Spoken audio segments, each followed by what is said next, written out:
Hi boys and girls, this is Mrs. Warren again. As you can see, this video is being shot from my classroom, which is where I wish all of you guys were right now, so that we could be teaching in person instead of virtual teaching, because as you guys always know, technology is not my strong suit, although I'm working on it as well as I can. I started shooting this video and the camera fell over about 3 times, so I'm gonna cross my fingers and hope that it doesn't happen again. Anyway, today we are going to start brainstorming for our new personal narrative. And you're probably thinking, wow, Miss Warren, we write a lot. Like, Miss Warren, this is the 3rd personal narrative we are starting in the 3rd week of school. And you're right. We do write a lot in 5th grade. Writing is very important because, one, it lets us take all that information that we have in our head about subjects and get it down on paper, not only so that we can look at it, but so that others can look at it as well. Because understand, the information that you know is just as important as the information that I know. I just know a little more because I'm a whole lot older. But you'll grow in that, I promise. The more you live, the more information you will get. So we're very interested in hearing about what you know and your points of view and things that you think that are right and not right.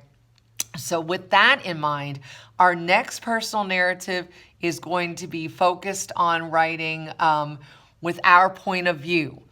So for example, if we take our last story, Hello, My Name Is, and we think about our main character, Jennifer Lou, we could say that her point of view was that, at least at the beginning of the story, was that middle names are important to have. And she spent about half of the story writing about why they were important to have.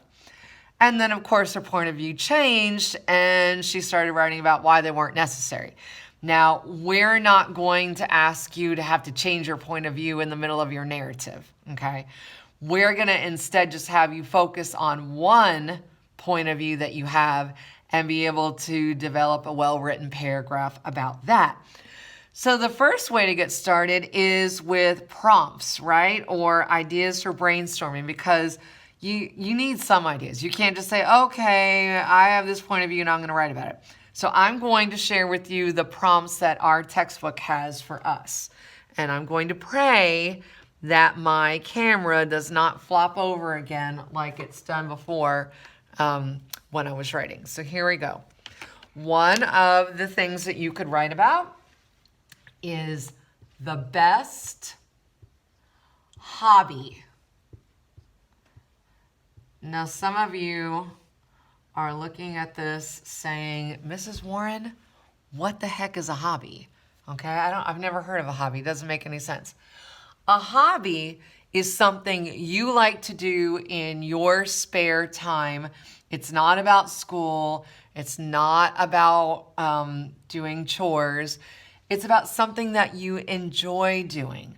So for some people, that could be things like, I'm going to write it in a different color. This comes to mind because I spent the summer with my nieces and nephew, and this is their obsession. So they talked about one of their hobbies, making, Lord help us, TikTok videos. That would definitely be not one of my hobbies because I don't think I do that great a job at making videos, and I don't really enjoy it that much. I like actually teaching with live kids. I know that's not what we can do right now because of Corona, but that would not be my hobby, but I know that is the hobby for some kids because I see those TikTok videos too. So there's an example of a hobby. You know, another hobby could be a sport. So maybe playing soccer is the best hobby. Okay. Another one, because so that takes care of like, so sport could be a hobby, not a hobby, a hobby. Creating TikTok videos or whatever, YouTube videos, or creating anything could be a hobby. There's some other ones. I don't know how popular they are anymore. They were kind of my hobbies, or at least some people I knew had these hobbies. Baking. Okay, like when you bake from scratch or cook from scratch, that could be a hobby. Let's see. Drawing. Oh, I know a lot of my students last year loved to draw. So drawing could be a hobby. So again, you could write a personal narrative about the best hobby. I'm not saying it has to be one of these things. I was just trying to explain to you what a hobby is. Okay? So yours could be one of these, or I'm sure there are many other fascinating, wonderful things that you guys do for enjoyment. Oh my gosh, how did I forget? I don't know how I forgot this, because I live in a house with two guys, one being my husband and one being my son, and they are absolutely obsessed, yes, obsessed with, when they're not working, playing, come on, y'all know it, playing video games. Woo! Sorry, my markers aren't that great, so you probably can't even see, well, you can see it a little bit. Playing video games. Okay, so there are some examples of a hobby that you might possibly want to write about. If you definitely have a lot to say about the best hobby. So there's one idea. So I'm going to go ahead and erase this because I need to go on to the next prompt that you could choose. Okay, luckily the camera's staying up, so woohoo! Okay, although I'm not going to go too long because, you know, I don't have that much faith in my equipment. All right, so the next one they gave was the best way to spend a Sunday. Okay, best way to spend a Sunday.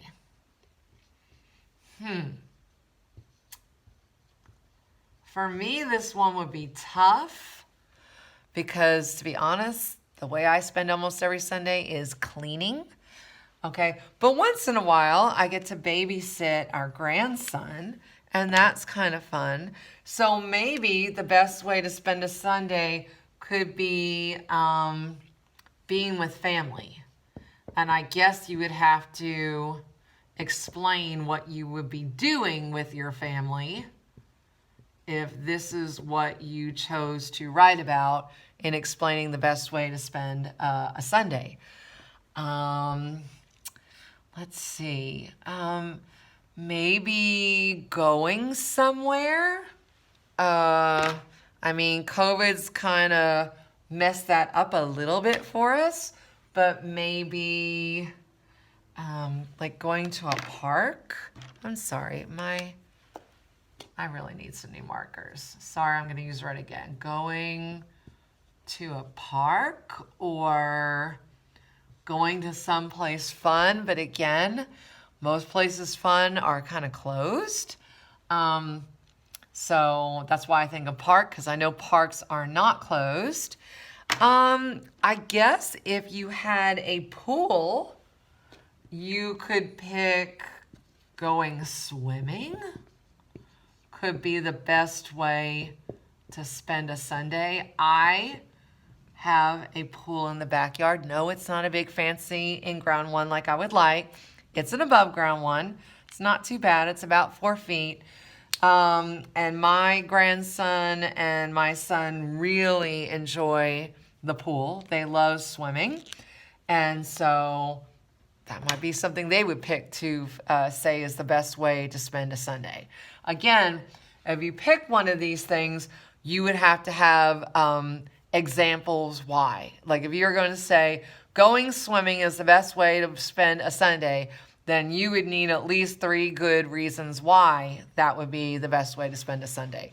So for whatever thing you pick, you really kind of need to be an expert at it, okay? So don't pick something you don't know a lot about, because you're not going to be able to write a good personal narrative about that.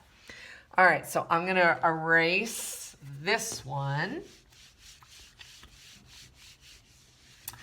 And then I'm just going to put, oh my, I'm going to put, I want to do this one because I do like also, you know, I know a lot of people like to focus on the best and the positive, but sometimes it's fun to focus on the negative. So I'm going to put, they have an example here.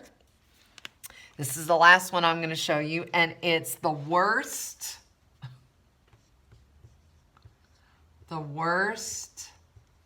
month of the year. Wow. Okay. Sorry, this is definitely not the best expo. The worst month of the year.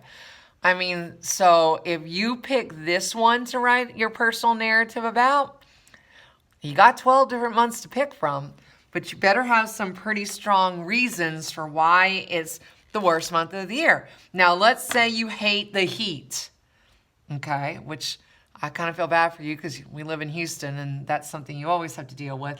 But I guess if you hated the heat, like my mom kind of hates the heat, and our librarian, Miss Smith, yeah, she definitely hates the heat, then probably August would be the worst month of the year because it's hot. But then you would also have to explain a couple of other reasons. You know, it couldn't just be about it's the worst month ever because of the heat.